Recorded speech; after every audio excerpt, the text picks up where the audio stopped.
Okay, good day mga ka-airsoft. Good day mga kabigman.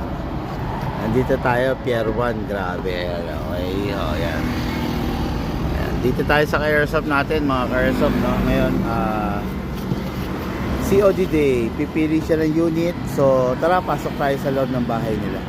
Yun, okay. Ngayon, pasok sila. Dire-diretso, pasok. Dire-diretso. Punta tayo rito. Kahit masikip, okay lang. Tara. Yun. Ayun, nakikita yun si Lucas at si Ma'am Sally papasok. Dire-diretso, pasok. Yun. Yan na, grabe na. Malilito ka na yan, sir. Yan, sobrang dami na. Mula sa high-end, mula sa budget meal, mula sa mid-class. Nandyan na. Yan, Beretta yan. Isa sa pinaka-budget meal na maibibigay ko sa iyo pagdating sa Taiwan. Taiwan naman po yan. Magkano naman mapakukulit dito na? Kasya. Okay. Kasya yan. Yun, lapat na lapat. Sir, bago ang lahat, anong babarilin? Hindi, I mean, may target ka ba dyan ngayon ba? Wala. Wala pa naman. Kasi magpapiring ka ngayon. Dito. Dyan lang naman. Karton. Huwag dyan. Naka-video tayo. Pwedeng karton? Karton po sana para kumbaga. Marami, no? Okay, good day mga airsoft, good day mga kabigman. Look, Pier 1 ba to? Yung Arten. R10. Oo. So, nandito kami, no, Doon. ginabi na. Sir? Albert. Sir Albert, okay. Sir Albert, first time gagamit ng baril? Ng airsoft po. Ng airsoft. Sa tunay, nakagamit na. O, yun. Yung disiplina natin sa tunay, ganun din, sir, ha? Pag nakainom, Hindi. wag. Mukhang good boy naman eh, no? Tapos ano lang, sir, unang-una, sir, pag-usapan muna natin, sir, yung gun ban. During the gun ban, Ay, kasama rin siya. kasama yan. Kasi Kaya pala high-end yung mga replica kakilala ko siya. na nag-airsoft, hindi rin sila makapag Yes, oo. Ngayon, ganito, nakamotor ka, nakikita ko. Halimbawa lang, gusto mo siyang dalhin. Huwag mo siyang dadalhin na isusukbit. Yun lang number one. Bag. Dapat nakabag, sir. Halimbawa, lalagay mo sa compartment ng motor mo or sa GB box, kailangan nakabag pa rin. Hindi pwedeng basta mo ilalapag siya ron, sir, ha? Tapos, hanggat maaari, yung balang gagamitin mo, ceramic.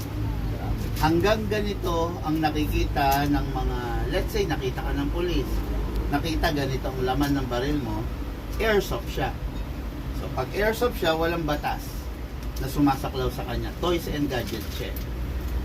Pag nakitaan ka ng bulitas, hindi na siya airsoft. Anong bulitas po yung mga bearing, gano'n yung mga... Air gun na siya. Okay, kasi gumagamit na siya ng lethal na bala, which is yun nga, yung bulitas, Bakal. ginagamit na kasi ng mga air gun yun. So, regarding air gun, may batas na sumasaklaw doon. Okay, kaya ingatan mo lang hanggat maaari ganitong bala lang. Meron naman tayong iba't ibang grams nito. Tulad nung ibibigay ko sa iyo, 0.20, 0.25, meron 0.30, 0.35, pero pare-pares lang po 0.40. siya ng laki. Pare-pares ng laki, magkakaiba lang yung grams. Kabigat mo. The more na binibigatan mo ng grams, the more na delikado. The more na mas makakasakit ka. Itong unit mo, ito yung Diyos pagdating sa 2011.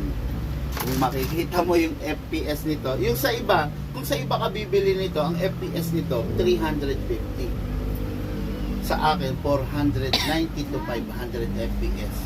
Malakas pa sa kahit anong rifle. Ang rifle, 400 FPS lang. Ito, nag-FPS sa akin ng 480, 490, 500. Kaya animal to, sir. Sa totoo lang. Hindi siya yung pangharutan, yung panglaro. Hindi siya ganun, ha? Pang practical shooting talaga to, sir. Ang target na gagamitin mo, hindi tao, kundi yung sa mga shooting range. Ganun. Hindi siya pwede pang biro. Okay? Masakit talaga. Malalaman ko po yan Yan. Tapos yung sa gun ban nga, iwas lang pagdating sa gun ban.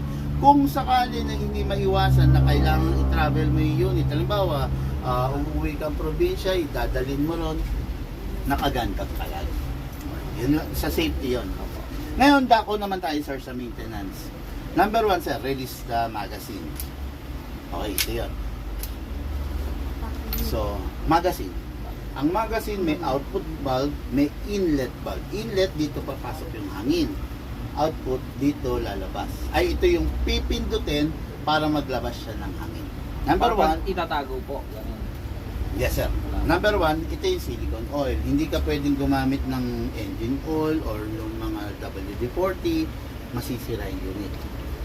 Ito kasi, wala tong acetone content na pwede makasira sa unit. Number 1, yung valve pindutin. Pindutin mo, sabay sprayan mo. Yung oil pumasok. Kasi nakapindot ka.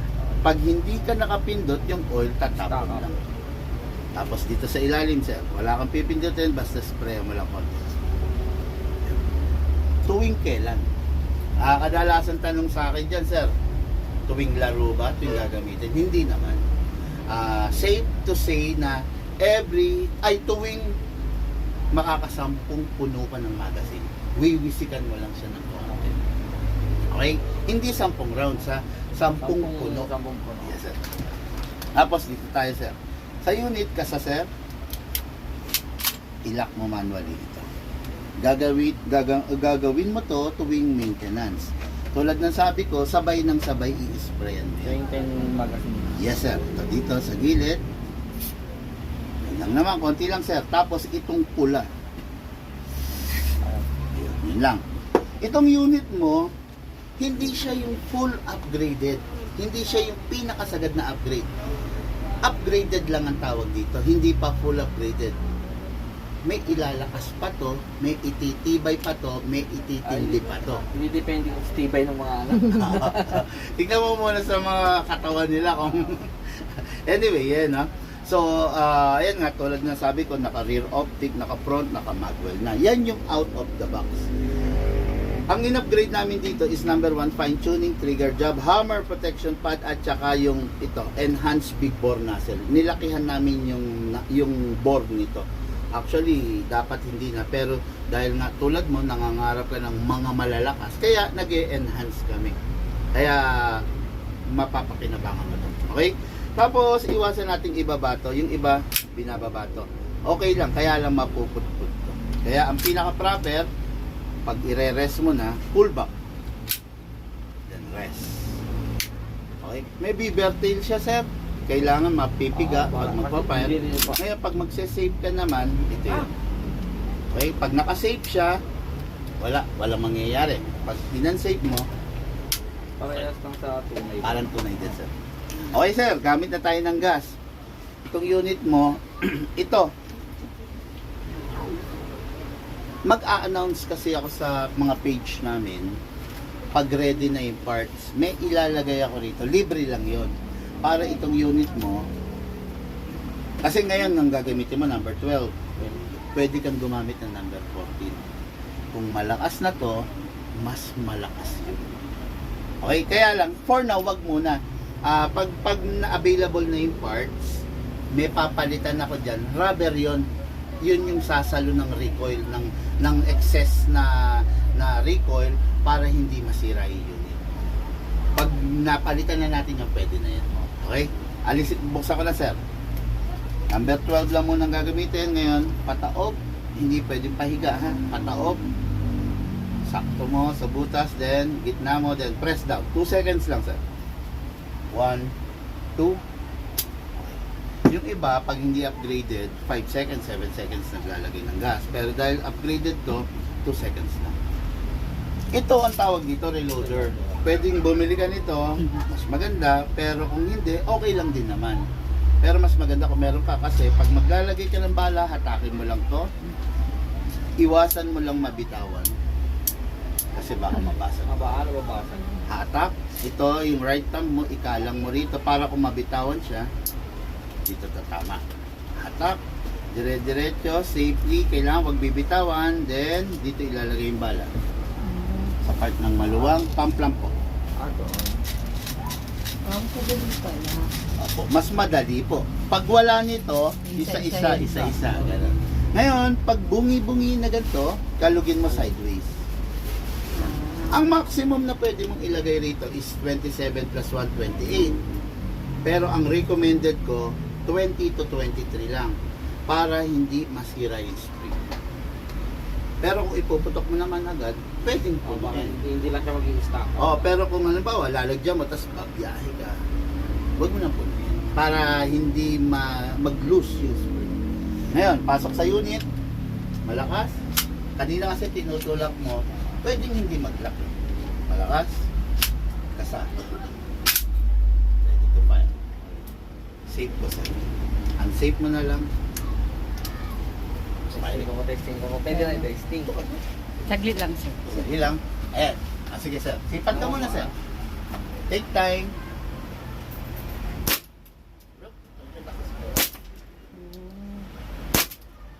Godfather. 2011 6.0. Yumayanig yung mga laman mo. Madam ikaw, pari ka. Ikaw, Test Try. Nakalaki na. Saan niya na? Saan? Ay, ito yung lock niya. Ito? Paano? Baba. Baba? Yung tututok sa tao ah. Ayan. Madam, yung kamay Yung ko, kamay hindi dyan. may pit yan, okay?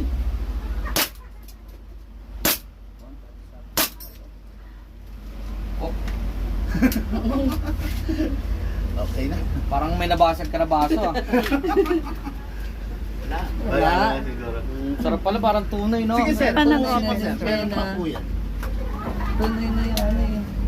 Nararamdaman ko mukhang masasaktan talaga yung mga ano na ito.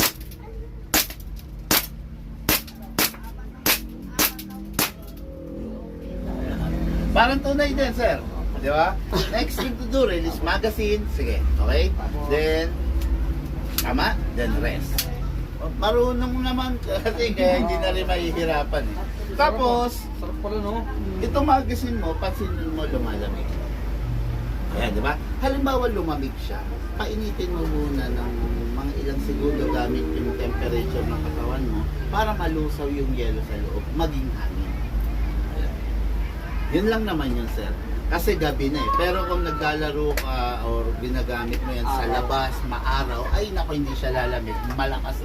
Actually, may ilalakas pa yan kung hindi gabi. Hindi kasi nilalaro ang airsoft pag gabi. Depende sa temperature dyan ba? Mas mainit ang paligid, mas malakas siya, mas gusto niya. Kawawa sila nito. Tapos sir, yung unit, lifetime warranty. Yan nga po yung sinasabi Pag ko sa nagka-problema ka, kahit 2 taon, 3 taon mula ngayon, tatawagan mo lang kami sir. Magagawa natin yung unit. Okay? Tapos, syempre, alagaan mo lang siya sa silicone oil. Ito yung tanging buhay niya, sir. Pag pinabayaan kasi sa silicone oil, lumalakas minsan yung kalog-kalog, ganun. Yung, kumbaga, nagkikis-kisan kasi yun. Yun lang iwasan natin. Lang, wala na tanong, sir. Okay. Maraming salamat, sir. Albert. Thank you po. Okay. Madam, anong pangalan po? Glidel. Madam Glidel. Hello po. Ayun. Okay, guys. Thank you and have a blessed day.